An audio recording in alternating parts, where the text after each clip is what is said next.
Perfect. So welcome to our Marketing Career Week panel. Today we have 5 different panelists with us to speak about their careers in marketing. Before we get started, there's just a couple of announcements that I have to make for safety reasons. So if there is a fire during the panel, you are to access to the nearest fire exits, which is the door behind me as well as the door to the back. If you are a part of the Learning Passport program, you should have received a survey when you walked in the door. Please refrain from completing the survey until after the panel. Afterwards, complete both sides. There's a mandatory portion as well as an optional portion. You do need to complete the mandatory portion in order to get your stamp. Yep. If you do not have your Learning Passport booklet with you today, it is okay, because we do have a form that you can complete, and then we'll stamp it and you can staple it into your Learning Passport. We will be stamping passports at the back of the room, so just head there once you're done, and do make sure that the survey and your activity page in your booklet is completed prior to going to get your stamp, because this helps to make sure the line moves very smoothly, so there is about 50 of you in the room. And as I said, there is a Q&A portion at the end of the panel. So we will begin. So our first question for our panelists today is, please briefly describe the organization that you work for, as well as your position. And we'll start with Rebecca. So hi everyone, my name is Rebecca Skinner, and I'm a marketing advisor covering the international domain at Nova Scotia Business Inc. So Nova Scotia Business Inc., or you may have heard it referred to as NSBI, is a private sector-led business development agency for the province. What does that mean? It basically means that we help businesses in the province grow through export. So through selling their products and services outside of Nova Scotia to other customer groups. And then we also work to attract businesses to the province that are export-minded and export-focused. So you guys have probably heard or seen that IBM is here in Nova Scotia employing lots of new graduates. They are a company that our organization helped to attract here.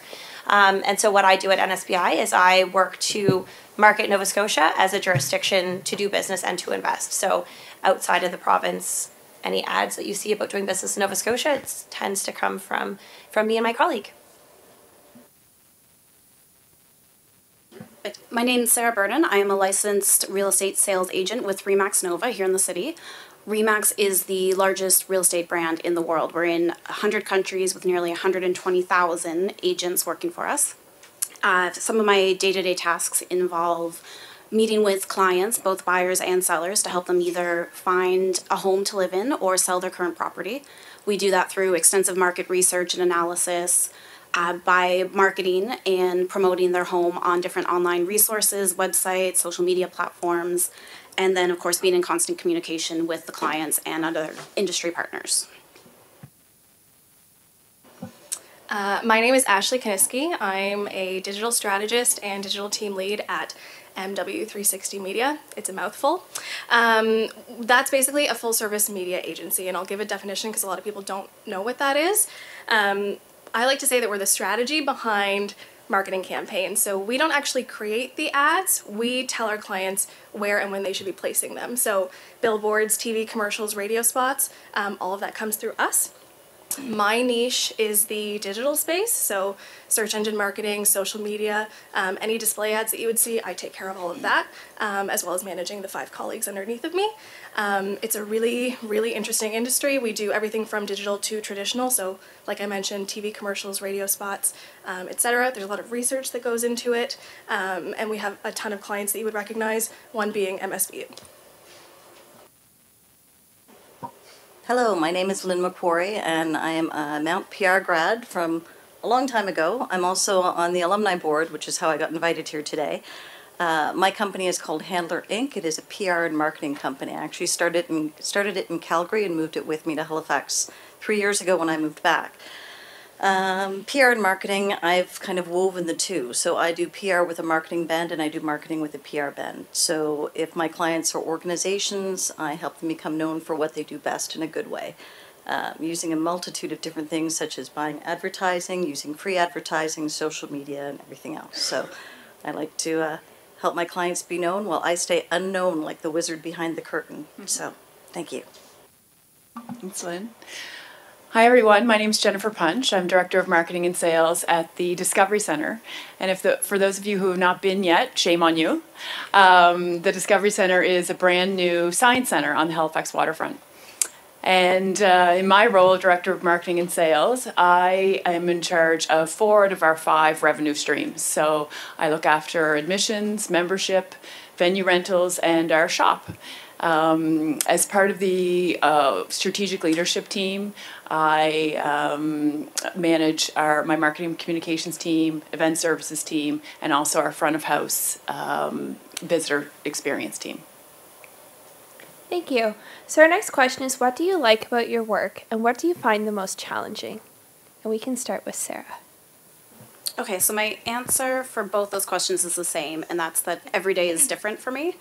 For the most part, I like that I'm constantly on the go, being in different communities. I have the flexibility to work from home or from the office, but the challenging part is that I'm constantly working around client schedules. So it means a lot of late night emails, last minute appointments, no true vacation time, but it's exciting every day knowing that you're helping people find their forever homes. For me, what I like most is how targeted our industry can be. Things are constantly changing, and it's really fascinating to know kind of the back end of what's going on. Everybody uses social media and online day to day, but what we see is even more granular than what you would see. So, for example, one of the things that we can do is actually, if we see that someone's posting food on their Instagram, they're a big foodie, they're posting pictures of their brunch and their breakfast and their lunches, you are now deemed a foodie based on the post that you're posting on Instagram. If we have a client like PEI Potatoes, for example, we can then serve you ads based on your Instagram activity. And that's just one example of the many, many things that we can do. So I almost like how quote-unquote creepy it can be. But that's also what I dislike about it, is that there's a lot of public perception, especially lately, about privacy, especially with social networks and people divulging their information and what are people doing with that data. For us, we just want to combat that to say, you know, we're using your data to give you relevant advertising. Never once is our names divulged, emails divulged. Everything is done 100% privately. So it's educating people about having peace of mind about putting your data out there. There are a lot of people that are kind of boycotting social media because of what's been happening in the news the last year or two. And just from an advertising perspective, it really, that can be a challenge for us for sure. What do I like most? Probably the diverse range of clients I get to work with, whether it's an up-and-coming author, it's a public speaker, it's a nonprofit organization, it's a startup company, it's a well-established organization. I like the diversity. I get bored easily, so I think I have the, I call it high-functioning ADHD, but I call it attention deficit. Oh, shiny, something else to work on. So I also like the fact that I get to take everything that I've done and reapply it and rework it and recombine it to serve and support my clients in their best interests. And sometimes what they think they want and what they actually want are 2 different things. What do I dislike about it? I'm always working. Whether I'm asleep or awake in some way, shape, or form, as an entrepreneur, your brain is always in that mode. If you're either working for a client, making money, or you're working on getting another client so you can make more money. So it's a little bit of feast or famine, especially starting out. I think I started my company a little bit prematurely, but I've made up for that with some blood, sweat, and tears and working hard. But you've got to find things that you love about it and move yourself forward. What do I find the most challenging? Probably not having enough downtime. I think that's one of the things I'm working on this year, is finding that balance of recognizing that self-care. It's kind of like being on an airplane when they tell you to put on your own oxygen mask. Mm-hmm. That is absolutely true. If you're always grinding and you're always moving forward and you're always striving, at some point you're going to have some burnout, and that can affect things in a multitude of ways. Take time out for you, nurture your relationships and your friendships. So. Great advice. Similar to Lynn, I would say one of the things I like best about my role is the diversity, something different every day. But really, you know, for me at this stage of my career, my role is kind of the perfect combination of of all the experience I have to date, whether it's marketing, communications, advertising, media relations, event management, leading teams, being part of a senior leadership team. I find that this role is now the perfect storm of all of that. So absolutely really enjoying it. Plus, who wouldn't love to work for a brand new, hot attraction in Halifax? So it's a lot of fun.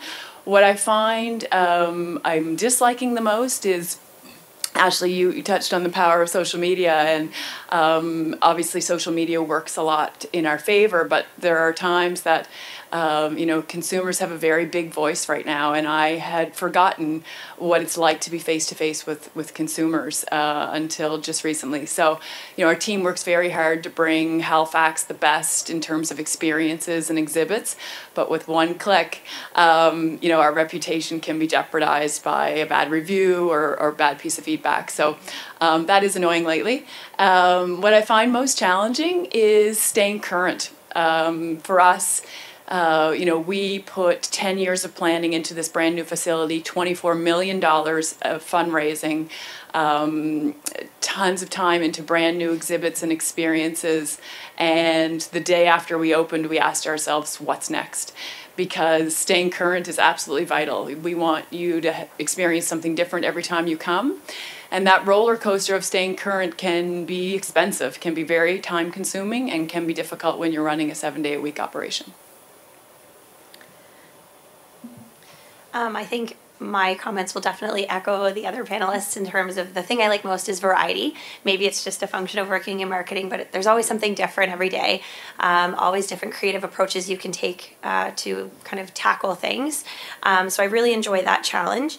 I also have a really great team that I get to work with. So the marketing team at NSBI is, I think, 6 people, and they're all just, I find, like-minded people in terms of positive, creative, energetic, and I find I get more out of just kind of bouncing ideas off them sometimes than I do when I'm by myself. So that's something I definitely really love about my role.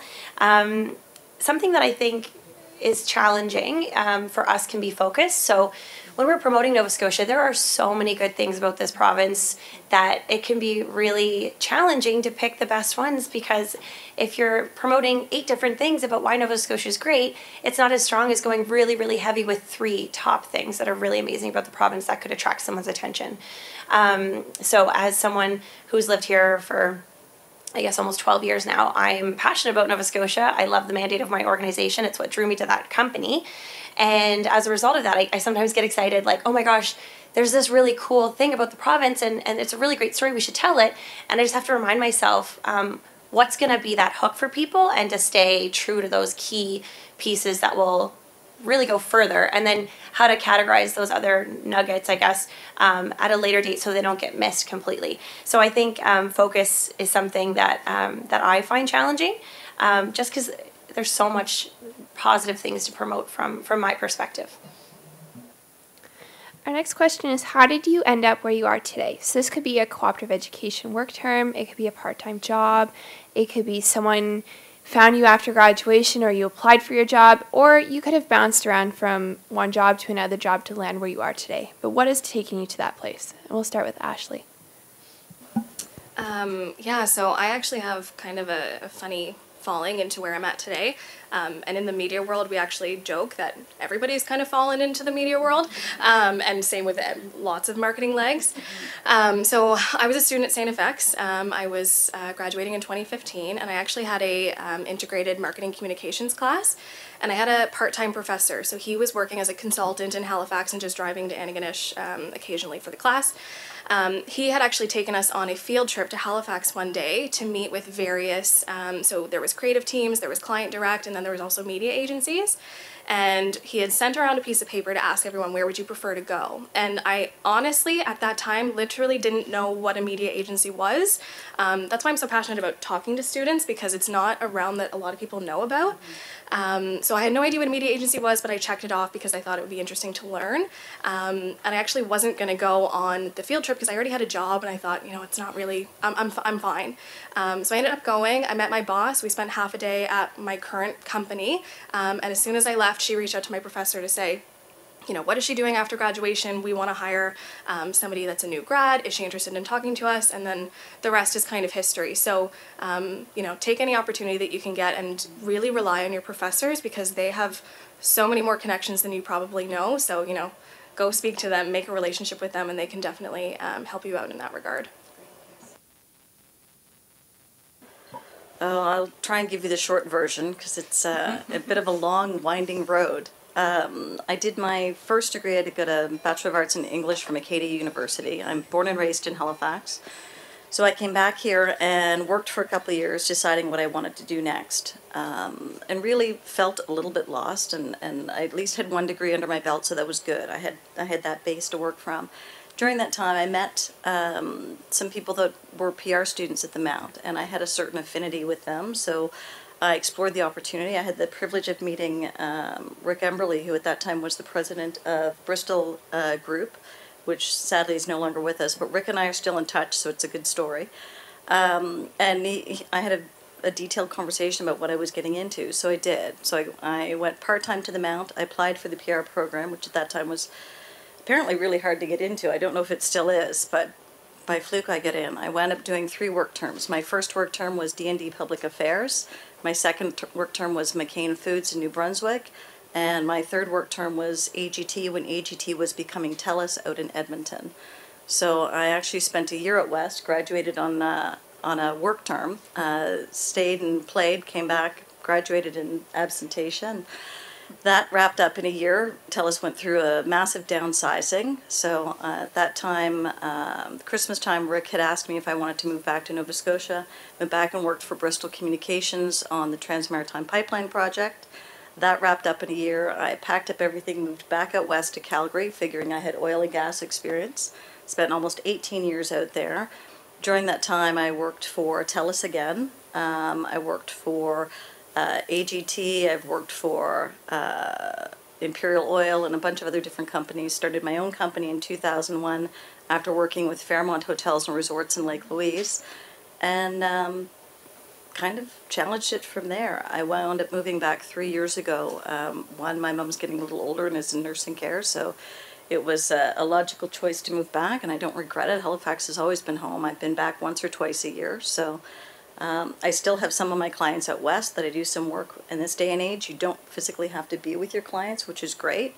I also potentially have some new clients, not mentioning any names, but we'll see. And so it's you know, just keep doing what you need to do. Trust your instincts on stuff. If something feels right, it is. If something feels wrong, it's wrong. So how I wound up here in part was being on the alumni board and fostering those relationships. That's probably the biggest thing, is it's all the relationships that you have. You never assume that somebody doesn't know who you are, and don't assume you're not being observed. I've had people that have seen me out at events that I've casually met for a year or two, and all of a sudden they go, you know what, I'm with a new company, we want to hire you to do this. I've watched you for a while, I like how you do what you do. And I'm like, okay, great. So it's kind of where it grows from there. And you know, you're not going to win every client you want, but you know, work with the ones that want to work with you. So awesome. I also graduated from the Mount, from the PR program. Lynn and I actually went to school together, and I haven't seen her since. So look around the room, you might, years pass by and you'll see your colleagues again. They could be coworkers, they could be your boss, so just be careful. After I graduated, I took a role with a small advertising agency here in Halifax. And that kind of decided my path of following more marketing and advertising as opposed to what I call core PR. And I spent 7 years there managing some very fun clients. And after that went to a media buying and planning agency called Time and Space Media here locally in Halifax. And was an account manager for clients like Atlantic Lottery and Eastlink Communications. And from there, you know, Ashley greatly described the agency world. It's fantastic, but you can burn out a little bit. And so I did, and I went client side and went to work for a small private career college, and then recently spent 5 years at the Chronicle Herald, actually, as the director of of marketing, and learned about significant change management, including surviving a newsroom strike and launching a paywall online. So you learn something everywhere you go. I started the role at the Discovery Centre just before the launch of the new facility, and managed the largest launch of my career, including media relations, advertising, creative and brand management, the launch event, and working the kinks out of a new building. So great to be here. Thanks for the invitation, and that's how I made it this far. So my journey is, I say this all the time, completely 100% attributable to doing a co-op. I know for business students it's an optional, opportunity, but it's one that I cannot kind of thank enough for where I am. So I also came here to the Mount. I don't think I mentioned that yet. Sat there 5 years ago and watched the panel, so this is kind of cool for me. But I did my 3 co-op work terms, and my second work term was with NSBI. It was a posting that I applied for because I needed to get my posting numbers up. It wasn't a marketing job. I wasn't jazzed about it. And I applied because, as anybody in co-op knows, you have to apply to a certain number before you can, just to show that you're actually being, actively looking. And I went into it with an open mind, had the interview, and took the position because once I got in the interview, I was like, oh, wow, okay, this actually sounds really cool. And I hope I didn't totally baff this by not preparing. Real talk. So I did my co-op work term with them in the strategy and research group. So again, it wasn't marketing related. It was a lot of doing research kind of on the international business side of things. After that co-op finished, came back, did a semester, did my third co-op with the Association of Realtors, which was really interesting. And as I was finishing there was a 6-month posting available at NSBI that they were looking for someone who might be graduating soon, or a recent grad or something that would be willing to take on a 6-month contract, because not very many people would leave a full-time position for a 6-month, but maybe a grad would. And it was on the exact same team that I had done my co-op with. So I applied thinking, I probably won't get it, but I'd be silly not to. And I did. So I joined again on the same team that I was with, but in the role that I was reporting into. So not even 6 months later, or no, I guess it would have been about 8 months later, joined the team again, but as the position that I used to report to, which was really surreal for me. I had a lot of imposter syndrome. It was really fun. So I worked in the strategy and research team for 4 years, which let me travel. It let me understand the organization and our mandate and what makes Nova Scotia unique. I really understood the value proposition in that team. I was a sector strategist, and in order to provide strategy for a sector, you have to understand what we have to offer. And so basically all of that led to a point where in 2017 there was a little bit of restructuring with how we did marketing and communications, and my boss was then taking over marketing. And she said, Rebecca, I know you have a marketing degree. The way you've approached work in the past has lended itself well to the fact that you understand the next path to a lot of the work we do, which is marketing. Would you be interested in looking at a marketing position? And I was like, hallelujah, yes. And so it was, not an obvious path. I didn't take a co-op in marketing, but it led me there, and everything kind of helped develop and lead to that road.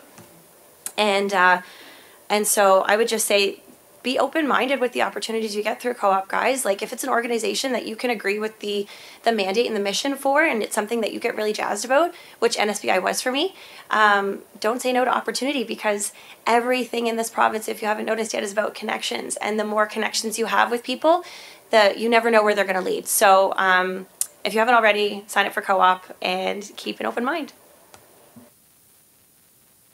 Okay, so when I was graduating from high school, I actually wanted to study interior design, but there was no reputable programs for that here in the city. So I went with my second interest, which was travel, and found myself in the tourism and hospitality management program here at the Mount. So as I was going through the classes, I realized it was essentially a business degree, just with a different focus, and I was really enjoying the marketing classes. So about 2 years in, I decided to switch, and I switched to the business admin program. But I continued doing my co-op placements at the same tour company, so they kept me on year after year, but just giving me different responsibilities and different projects to work on. So I kind of shifted from a customer service role into a behind the scenes doing operations, marketing, online posting for this company. So I stayed there after I graduated, and in that time I bought my first house. and I was really obsessed with going on Viewpoint and looking at all the listings and was really interested in the home buying process. And I realized I can literally look at listings for a living. So while I continued working full-time at the tour company, I was taking the realtor licensing course online. So it was about a 2-year turnaround from when I decided I was going to change my career path completely to when I actually became a licensed agent. So in January of 2018, I left a full-time 9-to-5 salary job with benefits and went head first into a commission-only job. And I haven't looked back since. So I did the first 9 months of last year on my own, figuring things out, working independently, before the top RE/MAX team approached me and asked me to sign on with them. So the really neat thing about that is this team's been in business for 20 years, and I am their first ever female agent on it. Wow, that's awesome. Yeah, so breaking barriers there and giving them something new to think about in the office. So I'm pretty excited to be learning and working from the best, and nowhere to go but up from here. Can you tell us about the types of jobs that might be available at your company, or even more specifically, if your company is not hiring, available for students considering a job in marketing? Thank you for the secondary part of that. The short answer is none. I'm a one-stop shop, so sorry, not hiring. Anyways, I have, however, worked with lots of different people in different organizations in volunteer capacities. If there's something that you have an interest in, one of the things is volunteer. And part of that is because you get to meet the people in those circles. Track where you meet people, follow up. I've had people that I've helped them get jobs because I've written outstanding recommendations for them, or I've taken reference phone calls and I said, yes, this is the potential I see, this is what I like about what they did, this is, part of it is your attitude helps to dictate your altitude. And so with that, I have had roles where I've hired people, and part of it is just, they always say research the company that you want to go and work with, and that's absolutely true. But it's not just what's on their website; it's what's in the social media realms, as well as what's in the current news, what's in their cycle, what they have upcoming. Take a look at the history. Sometimes you go back and look at annual reports. I remember for jobs that I really, really wanted, I would do a phenomenal amount of research. In fact, occasionally I'd know more than the person that was interviewing me, so that was always fun. I guess the thing in terms of the jobs that you want to have, none of us started where we are now. We all started doing the stuff. Never think that you're too big to take on a task. I'm the first one to step in and take out the garbage and stuff kit folders, and thankfully we've got spongy things because I used to have to lick envelopes, but this sort of thing. So always be aware to pitch in, and be aware of the people around you. If you can offer to help in some way, shape, or form, be appreciative of the opportunities that you have. I did a lot of volunteer work, and when I was first applying for jobs, the people interviewing me were more impressed with what I volunteered to do than my co-op work terms, than what I did for a living or how I was paid, because it showed initiative, it showed you were willing to learn, it showed you were willing to, energy begets energy. So if you're putting energy into something, you are going to get energy out of it. It may not be monetary, but it comes in multiple forms. So my advice for you is that if there's a charity or an organization or something else, volunteer with them. I learned how to do event management by volunteering at events, and whether I was, I started out sitting at the registration table to running the whole shabam. So, you learn the skills, you build everything into your career and what you want to do. And, it may not be what I want to do solely, but it is one of those things that I can pull out of my bag of tricks and work with. So I hope that helps, but sorry, not hiring. Yeah, I totally agree. Volunteer is the key, and one area that was missing in a lot of my employment, it was event management, and so I made that a focus of my volunteer work. Like literally, picked my volunteer work specifically to fill that gap, and ended up leading teams that organized the World Junior Hockey Championship, Curling Championships, the Juno Awards, ECMAs, worked for Ronald McDonald House. So it really filled a void for me, and now I'm leading a whole event services team. But in terms of the Discovery Center, we employ about 25 full-time people, many more part-time people, and a whole host of volunteers. And so our management team is comprised of folks with skills in marketing, IT, HR, facilities, how to run a facility.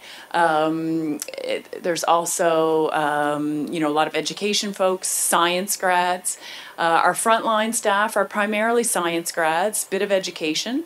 And then my team at the front desk, there are some tourism folks, some science grads, and even some art students. So, our building is a really big collection of lots of different disciplines and, working together towards a common goal.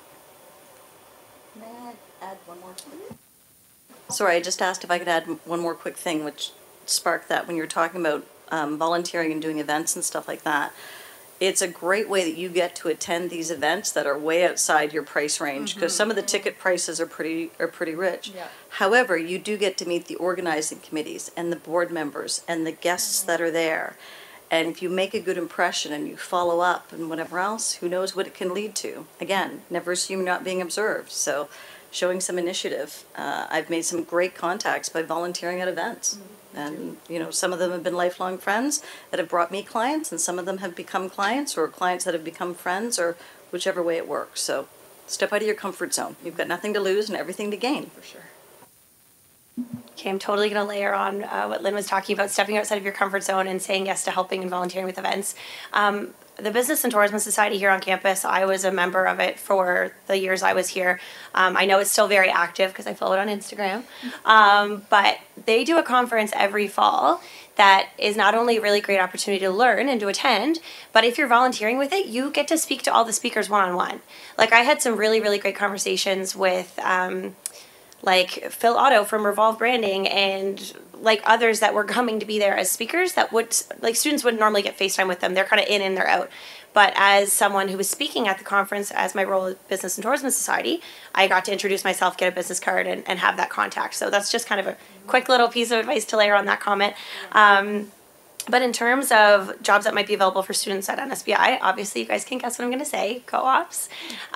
We don't hire a co-op student right now in the marketing team, but the role that I was in on strategy and research always hires 2 co-ops per term. So there's 6 co-op students in a run of a year on the strategy and research team, and that role is, I believe it's research coordinator or research analyst, something like that. But all of our co-op postings are also posted on our website. So if you go to novascotiabusiness.com and click on careers at the very top, everything would be listed there. But it's, it's as often as co-op placements are, we always hire 2 for that role. And there's actually a Mount student in that role right now, one of the 2. And I'd say follow us on social media as well. We tend to post all of our postings there too on Twitter and Instagram at NSBI or at Nova Scotia Business on Instagram. And then I realized that I forgot to explain that I'm obviously still at NSBI beyond the 6 months that the contract was for. And so what happened there, to kind of continue last question, was as the 6th month was coming up, I still had not graduated with my degree, by the way. I was finishing my degree via distance. And so as that 6-month term was coming up, someone on the team was leaving and I was able to move into full-time. So that's kind of connecting the dots in terms of how I'm still there after 6 months, which again was very cool to have a job before graduating. Okay, so if you want to dabble in the real estate industry without investing the time and money to actually get your license, the number one job I could say you go out for is being an assistant or admin to some of the top producing teams or individual agents. So while the actual realtor is the one, they're going out and meeting the clients and doing the contracts, the admin or assistant behind the scenes is really making sure that everything gets done. So you still have to know the paperwork, you still have to know all the clauses and contracts and the important dates, and a lot of times you're the one who's doing the promotion and marketing for the agent and for their listings. So you're putting together social media campaigns, you're doing videos, you're doing open house promotion. And the other key difference is that as an agent, you're only paid commission, but your assistant is hourly or maybe even a salary if you have them on full-time.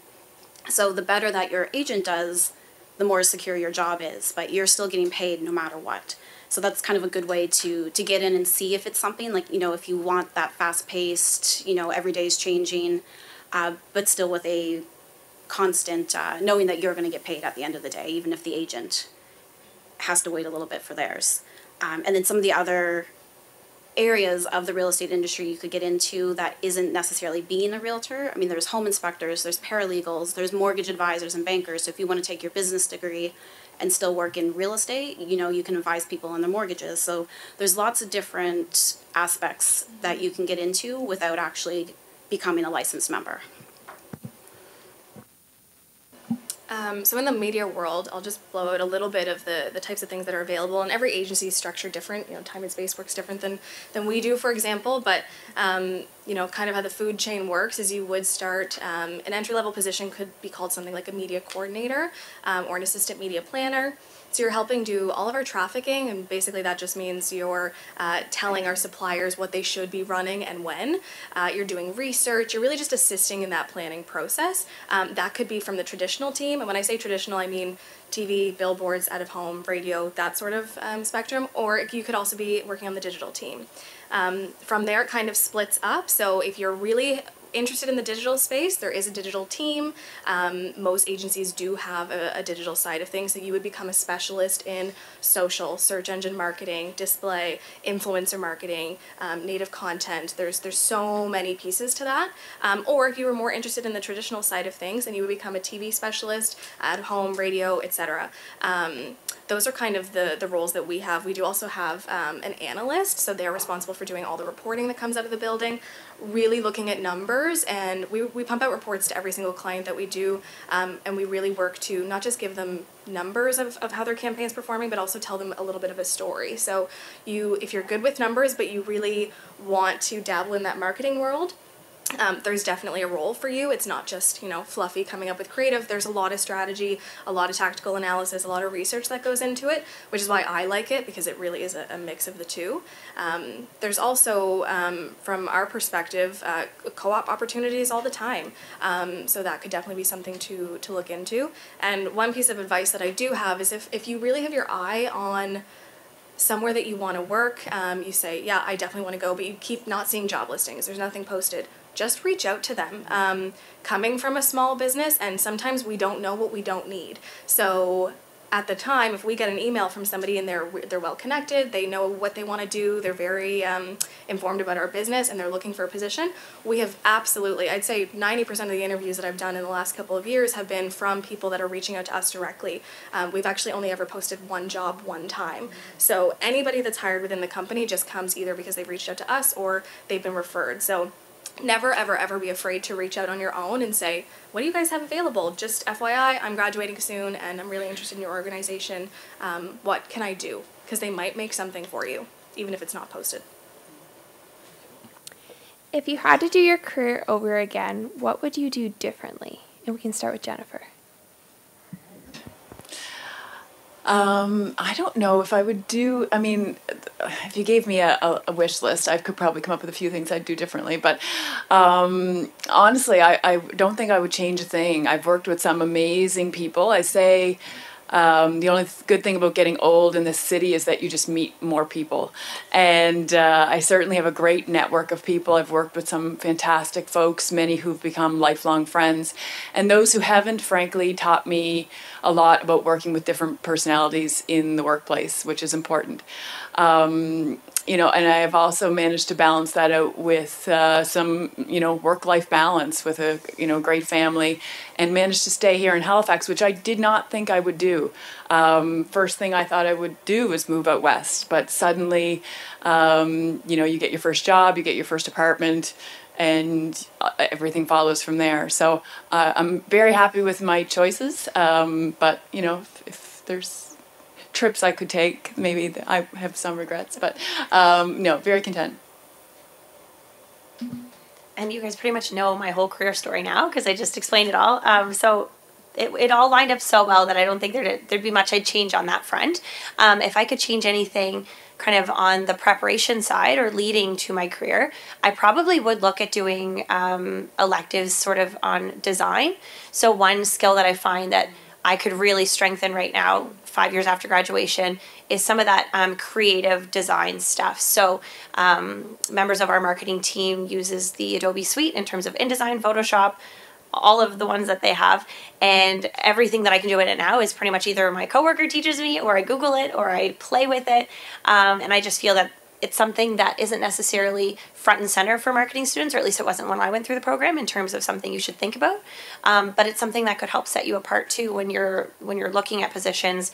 And even though it only says that, you know, the skills required are marketing related or strategy related, it might be something that pushes you over. So if I had to go back and fix something or tweak something leading into my career, it would be that, and kind of building that skill set a little bit more.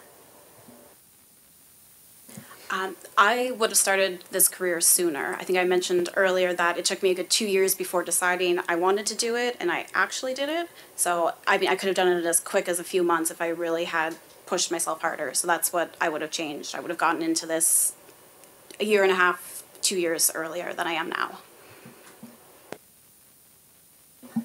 There's not much I would change either. To Jennifer's point about wanting to be out west, I had the exact same ambitions. Going into my 4th year, I was in Toronto doing interviews. I was hell-bent on being in Toronto and not staying here. And now that I'm here, I don't think I would ever want to leave.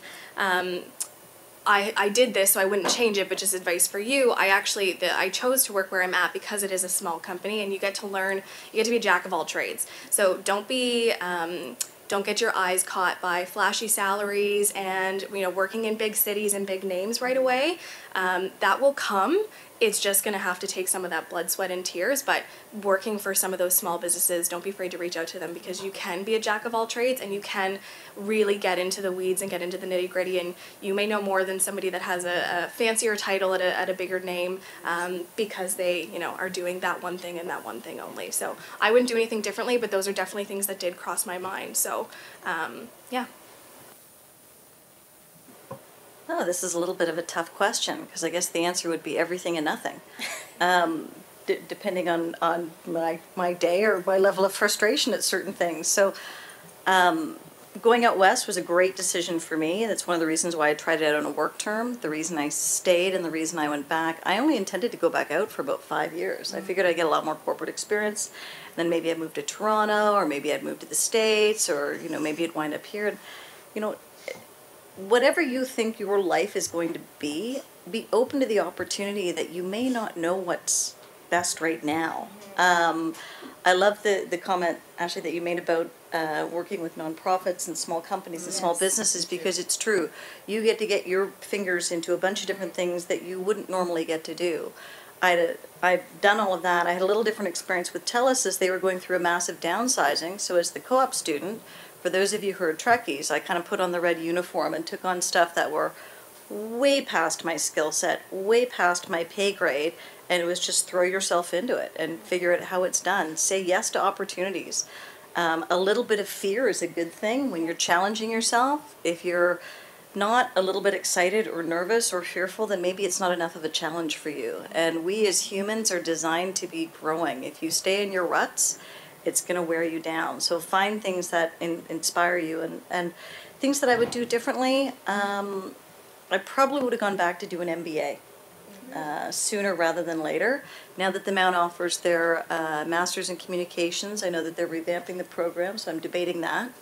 And I've got some friends who have done it. So always be learning. That's the biggest thing. I'm always taking little quick online courses or going to events or learning stuff, and even if it's not something that I specifically need to use, I may need to manage people that need to use it. I may need to subcontract out someone who has that skill set. So I'm self-taught in a lot of stuff. I mean, when I went to the Mount, we went to the Mount a long time ago, there was a computer lab. Nobody had smartphones, and it was like Windows 5.1 or something dreadful like that, which I remember when I worked for D&D Public Affairs. Okay, date yourself, but don't drag me down with you.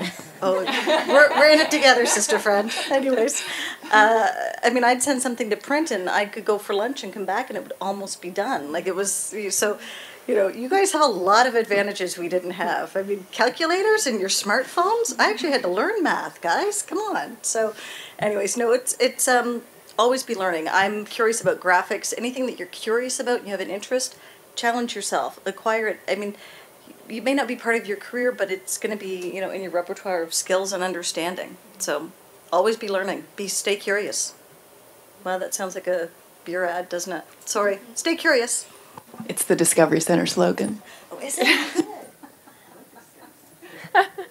So what should students do to find a job with your company or in general? So this could be like resources, training, extracurricular activities, volunteer work. What is it that you would look for and say, this is something I wish I would have done, or is this something I've done that really made a difference? And we can start with Rebecca. So I would say, again, if you're looking for a job with us, like everything we post is on our website under the career section. So that's how you can look. But when I'm looking at resumes, the standard stuff is so common across the board. Our generation always gets a degree. So great, you have a degree, that's awesome. But what do you have on top of that? So going back to some of those electives or extracurriculars around design or around event management, or maybe you took a course in analytics or social media. Some of that stuff really stands out for me. Writing workshops, and as well as volunteer experience for the obvious reasons in terms of getting extra experience doing skills that we would be looking for. And I think it's really, someone said this to me when I was in probably my 4th year university. How are you going to differentiate yourself? So look around the room. You guys are all going to be graduating within the same number of years as each other and all looking at similar jobs potentially, not to mention the other 9 universities in the province. So how are you going to differentiate yourself from that pool? What is that one thing that's going to set you apart? When I was talking to that person however long ago, it was social media. I was like, I understand social media. A lot of companies don't yet. That's my thing. And that is what I often talked about on interviews or on my resume. So pick the thing that you're going to be really good at in addition to the skill set you've built with your degree, and make sure that you communicate it. So that would be my advice. So real estate brokerages are always looking for new talent, and many of them have information sessions where you can go and learn about what the different companies have to offer. And every single one, whether it's Remax, Exit, Century 21, every company offers something different to their agents. So since you're an independent contractor, you are questioning and interviewing the company as much as they're questioning you to find out if you're going to be a good fit. Do you align with what they're promoting to the public? And that's going to be the case with any job interview you do, is to ask questions. You know, if you're interviewing a new hire and they're just sitting there and you're not getting any feedback from them, you know, it's not giving a great amount of confidence. So you want to show that you've done your research, that you're interested, that you are really passionate about the job that you are being interviewed for. And with myself, I mean, every time I meet a client, it's basically a job interview, and the end goal is hoping that they're going to hire me as an agent. So I just have to remember at the end of the day that, you know, not everyone is going to like you, but, you know, just you have to be yourself and, you know, refine your pitch and just do better at the next one. Yeah, I mean, I agree with everything that's been said thus far. To Rebecca's point, you know, if you have your eyes set, you want to make that employer feel like they're the only employer that you're applying to and that, you know, they are the one. So say you're applying for a job with us and you're interested in the digital space. If you've taken the initiative to really research what we do, you've gone ahead and maybe done some certifications. So we deal a lot with the Google platform. So if you've got your analytics certification, your AdWords certification, if you've gone ahead and done that, even if you don't know what any of it means yet, it just shows that initiative. Simple things. I'm going to sound like your mom right now, but like being in so many interviews and seeing this happen, it's unbelievable. Dress the part. Don't come wearing sweatpants and Blundstones. Come dressed like you're ready to impress. Follow up. We've actually not hired people that were incredible in the interview because they didn't make it seem like they wanted it enough. So always be sure to follow up. Following up as soon as you leave if you want to, as soon as you get back to your car. Those are some big things. And then, yeah, just showing that curiosity, going back to your point. That's always our main theme when we're looking at interviewing people, is showing that curiosity for the business. Go through the website, make sure that you know exactly what we do, name some of our clients, really just relate back to making them feel like they're the only employer that you're applying for at that time. So there's a few things that I thought of. One, the follow-up is key. The simplest thing that I advise people to do is on the day that you walk out, send a nice little email, thank you for taking the time, highlight a couple of key things that were specific to your interview that makes you stand out so you become top of mind. But also, and I don't know if everybody still uses cursive writing, write a thank you note. I just give little dollar store thank you notes. They're blank, and then you just say, thank you so much for taking the time. And I send it to every person that I met with. So if I interviewed with a panel of 3 people, I send them not only an email, either to all 3 at once, but I send each of them an individual card. Differentiate yourself. It takes a few minutes of time, but it just makes you that much more impressive. In terms of your cover letters, this goes back to basic communications, and I've advised people on this. Stop making it about you. Make it about your audience. If you look back at sentence structure, so the opening sentence, I'm applying for the blah, blah, blah position with ABC Company. No, in response to your posting for a dun-dun-dun-dun-dun, please accept this cover letter and resume, whatever. Make your audience the subject of the sentence, not the object of the sentence. It sounds, like most things, really simple in theory, really tough in practice. But the more you make it about your audience, in marketing, in communications, in letter writing, in business communications, the better you will connect with your audience, the more receptive they will be. And some of it's even as simple as choosing words. The other thing that you may want to do, if it's a job that has a lot of criteria listed where they have their bullets, you can insert bullets in the middle of your cover letter, talking about your experiences that match what they are. Or you can do what I call a focus piece, where you actually create a table. This is separate from your resume, separate from your cover letter. This is the job description with your name and the company and the position. It lists all of their criteria in a table of boxes, and you can highlight out everything that you've done that matches what they're looking for. And if it's not an exact match, don't worry about it. There may be something that you've done that can fit into that plug. At least they know that you've got a broad enough spectrum of what they're looking for that they'll go, okay, and this person, not only that, they've done the extra effort. Anything that looks like a bit of extra effort makes you more appealing for an employee, because it means that no matter what I give you, no matter what you do, you're going to step up for it. You're going to give me more than what I ask for. Exceed expectations. So I hope that helps in a bit of a nugget. If you want to learn how to do these things, there's all kinds of stuff online about doing what's called focus pieces, and it's everything's got to be audience centric, right? Your sentence structure, which is hard when you look at it, because we all want to talk about ourselves and what we've done, but it's about the audience. So. Oh, such great advice. Similarly, I would suggest, pick a role that you're passionate about. And I know that's tough. Coming out of university, you want the first job, you want to go home and tell mom and dad the big job that you got, but pick something that's going to get you up in the morning. The very first question I ask in every interview is, why us? Why Discovery Center? And for a not-for-profit organization with a big mission, I want to see some energy behind that answer, and I want to see that our values are aligned. So pick something that you're passionate about for both the employer and you. And I would find a way to demonstrate initiative and leadership skills. Those are 2 skills that I look for every time. Does not matter what the position is, whether it's a front desk staff or manager of marketing. Those are 2 key things. And I know this sounds super cliche, and Ashley touched on it too, but make a good, positive first impression. And I'm going to sound old school right now too, but last week I did 3rd round interviews for a position. And there was 2 candidates left. One showed up in jeans, and the other showed up not in a suit, but dressed professionally, dressed appropriate for the role. And obviously there were lots of factors, but I hired the person who dressed professionally. And not that that was my sole, decision-making factor, but it said a lot to me. It said, how are you going to present yourself in the job? Do you even care to be here?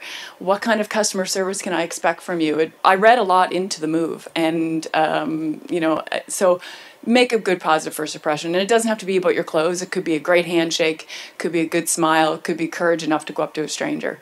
Find a way to break out of the clutter and leave a good positive first impression. So we're going to open the floor now to some student questions. So if you have a question, you just raise your hand, and we're going to bring around a microphone to you. Don't start to ask your question until you have the microphone. That way it gets picked up for the live stream audience.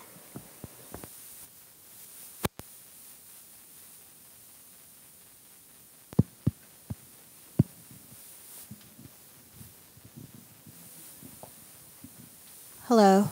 what advice would you give to phone interviews?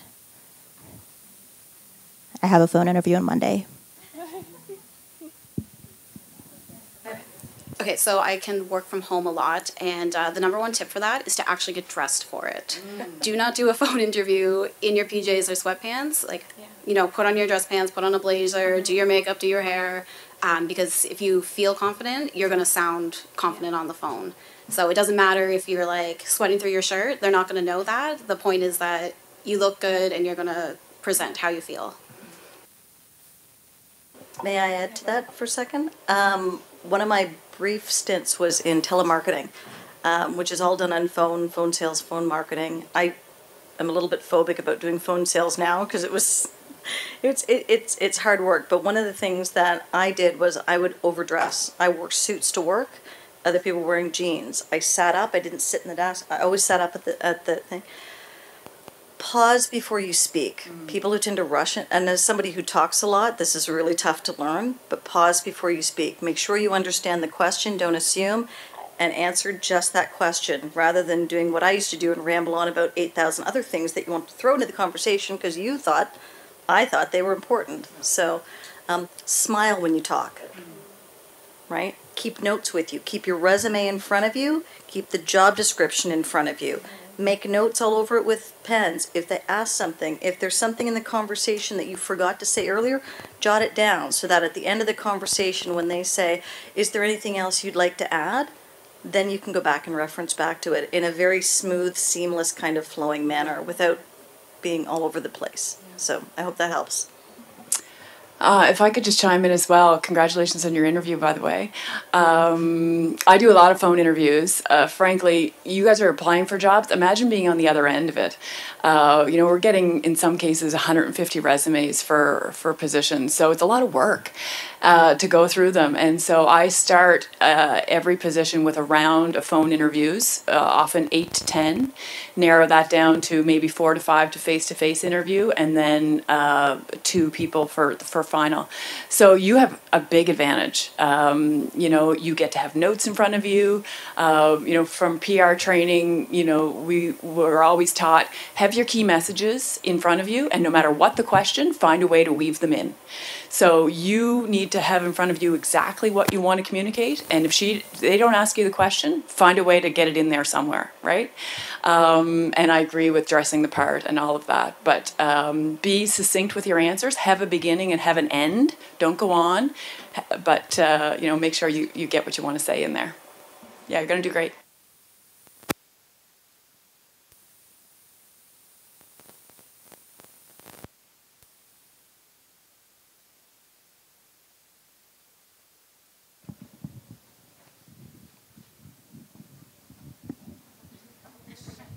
Sorry.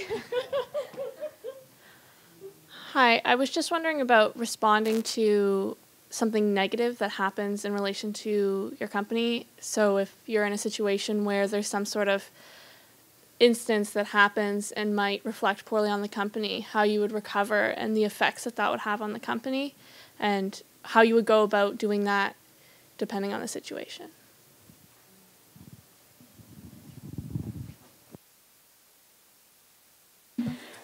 So I would say a little bit of kind of Crisis 101 is hopefully there's a plan in place for dealing with that type of situation if it arises.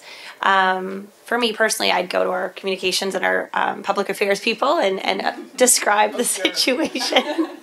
Hire somebody. Yeah. But really, I think it's about, being authentic with whatever that response is, and understanding the perspective of the critic.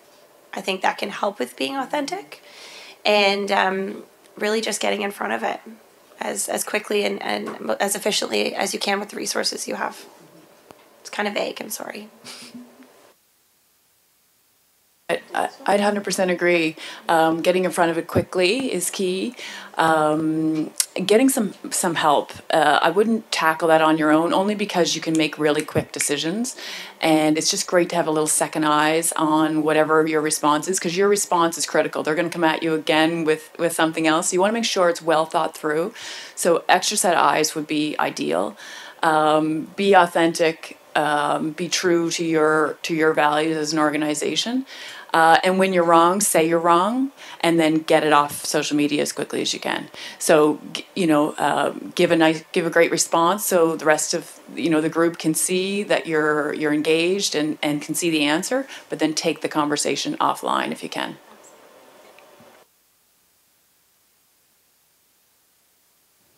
Hi, I have a question about if you're going to a student job of digital and social marketing and you're not that familiar with the company, if it's a bigger company, what would you have like a tip for like going into something brand new that you may not have been comfortable with before, but you want to try something different? The first step is honestly visiting their website, take a look at what they have, read their blog posts. A lot of companies are now really active on social networkings. They're doing their own blog posts. If you have any connections there, reach out to them, of course. If you actually have gotten the position already and you're starting and you're kind of like, oh my gosh, what have I gotten myself into? Just own it. Say, I'm learning, I'm extremely keen. What can I do to get myself up to par? Every industry is going to have training resources available, certifications that you can do, mentors to lean on. One of my first questions in all of my interviews when I was starting out was, who would be my mentor? Like, who am I leaning on? Who am I going to for questions and guidance? So as long as you have somebody like that, just be very upfront, we know that students are coming in with minimal to zero experience. We don't expect you to come in knowing absolutely everything, but if you're willing to learn and willing to try and willing to grow, that's all that we ask of you. So if you're sitting at your desk day to day and don't have something on your plate to do, come to us and say, hey, I actually have some free time. What should I do to kind of better my learning? And they're going to appreciate that. So just be trying, show that effort. That's all. Jump in. I got a really good piece of advice when I started that 6-month stint from the person that was going on leave. And he said, don't be afraid to ask questions. Like he said, you have an advantage, Rebecca, because you are a new, you're a student or you're a new grad or whatever. You can ask basic questions and no one is going to judge you for it because you're new. So take advantage of that. Like if I ask a super basic question now after almost 5 years with an organization, they're going to be like, where's Rebecca been for the last 5 years?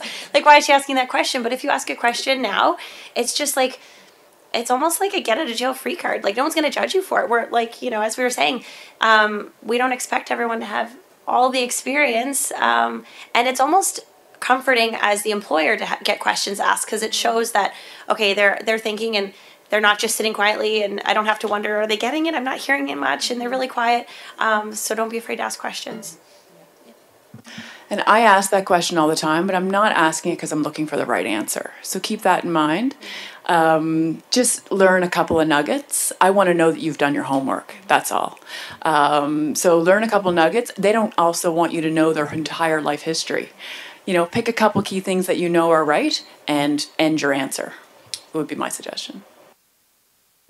For any new job that you're starting, I would say if you have no experience, you need to really refine your soft skills. So show that you have leadership, that you can do customer service, that you're a team player, that you can communicate and listen, because you can learn all the hard skills. It's way easier for me to teach someone a new software program than it is for me to tell them how to talk or how to listen. So, anything like that, a language, software, a program, that can be taught.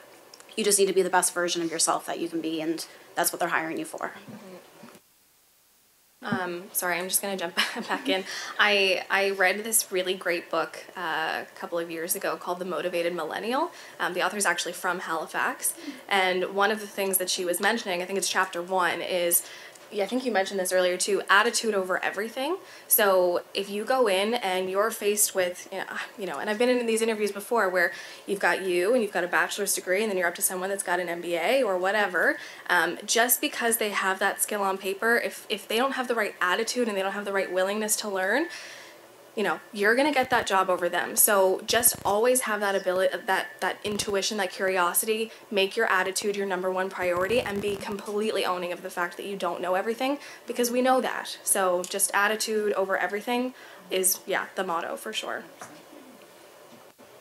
Most people want to help those that are younger hires. When I've been in senior management positions, if I have staff that are coming to me and asking me questions, I'm more than happy to go for coffee with them, go for lunch with them, talk about what they're working on, talk about whatever else, give them whatever guidance I can. And that applies to most things in life. Even if you're looking at a job and you know somebody who used to work there, ask them what they liked about it, what are some of the ins and outs. Most people like to talk about the things that they feel that they can contribute. So, being curious, taking some initiative, wanting to expand your repertoire. I mean, I can do this, but I'd like to be able to do that. Any suggestions? Or I'd like to elevate my skill set to this level. Any suggestions, right?